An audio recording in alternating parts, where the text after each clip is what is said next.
Hey friends, I'm going to read a story today, The Egg by M.P. Robertson.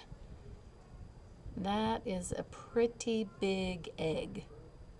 I wonder what it could be. Let's see. The egg. Big enough for a boy to sit on top? Sometimes when we start a book, we can look at the first couple pages in a book, and besides being the title page, it may have an illustration that adds a little bit of before action that happens in our story. And here we can see that we see chickens coming out of a little house. Looks like they're chicken house, their coop, their hen house, and I see that big egg we saw on the cover, but it's not sitting on the boy's bed. And I see something, it's not floating there. If you can see these lines coming down, which is really cool in drawing, how you can show something that's moving by adding those lines. So this egg is falling. George knew something wasn't right when he found more than he had bargained for under his mother's favorite chicken. And here we can see the hen house has a hole in it. That hen looks awfully proud sitting on that big egg. He removed the egg to the warmth of his bedroom, and for 3 days and 3 nights he read the egg stories. On the third night, the egg started to rumble. Something was hatching, and it definitely wasn't a chicken. Look at here. When the dragon saw George, it gave a chirrup of delight. George didn't speak dragon, but he knew exactly what the dragon had said. Mommy. George had never been a mother before, but he knew that it was his motherly duty to teach the dragon dragony ways. The first lesson he taught was the fine art of flying. It doesn't look like the dragon needs a lot of teaching, something that he knew as soon as he came out of that egg.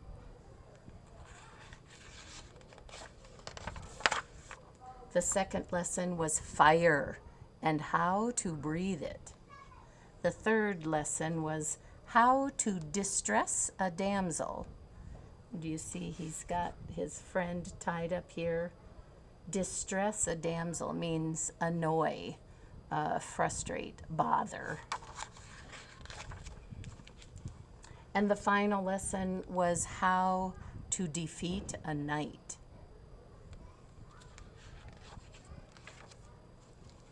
Every evening, as all good mothers should, George read the dragon a bedtime story.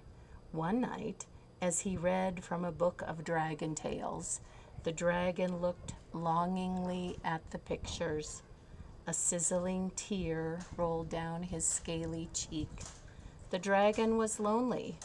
He was missing his own kind. The next morning, the dragon had gone. George was very sad. He thought he would never see his dragon again. But 7 nights later, he was woken by the beating of wings. Excitedly, he pulled back the curtains, and there, perched in the tree, was the dragon. George opened the window and clambered onto his back. Wow.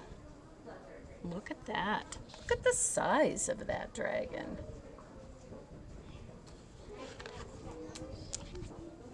They soared into the night, chasing the moon around the world over oceans and mountains and cities.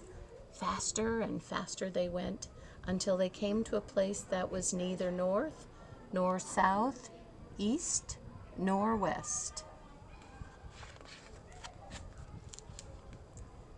They swooped down through the clouds into a cave that gaped like dragons' jaws. This was the place where dragons lived. The dragon gave a roar of delight. He was home at last. Look at how all the dragons are looking at him, thinking, oh, he's one of us. He's come home. I wonder which one of these dropped the egg. Finally, it was time for George to leave.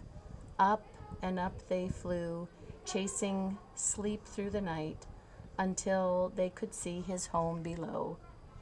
George hugged his dragon tight, and the dragon gave a roar. George didn't speak dragon, but he knew exactly what the dragon had said. What do you think? Thank you. Thank you for a lot. George really took on that job of raising the dragon after he was left with that giant egg and the dragon hatched from it.